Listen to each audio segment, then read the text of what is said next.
बिस्मिल्लाहिर्रहमानिर्रहीम। अस्सलामु अलैकुम। बेनकाब न्यूज़ के साथ मैं हुसैना हुसैन। चलते हैं खबर की जानिब। गुजरात से डिस्ट्रिक्ट रिपोर्टर राजा आमिर महमूद की रिपोर्ट के मुताबिक इत्तेफाक प्रेस क्लब का पहला इजलास BM न्यूज़ के दफ्तर में मुनक्किद हुआ। इजलास में प्रेस क्लब के काबीना और बेहतरी के बारे में मशावरत की गई और आइंदा इजलास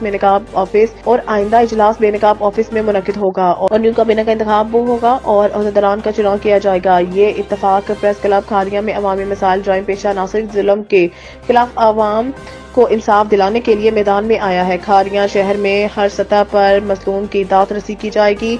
इजलास में बानी press club Usman Qadri, CEO Benaqab news Raja Mahboob Akhtar, CEO BM news crime reporter Mirpur Raza Akram, senior सहाफ़ी राजा फयाज, सीनियर सहाफ़ी Raja Mohammad Iqbal, CEO Benaqab news Shamrez Akhtar, MD Benaqab news Raja Abid Iqbal, district reporter Gujrat खबरें इंटरनेशनल राजा आमिर महमूद, जुर्म बेनकाब सीनियर सहाफ़ी गुलाम रसूल, सीनियर सहाफ़ी चौधरी बाबर ने शिरकत की।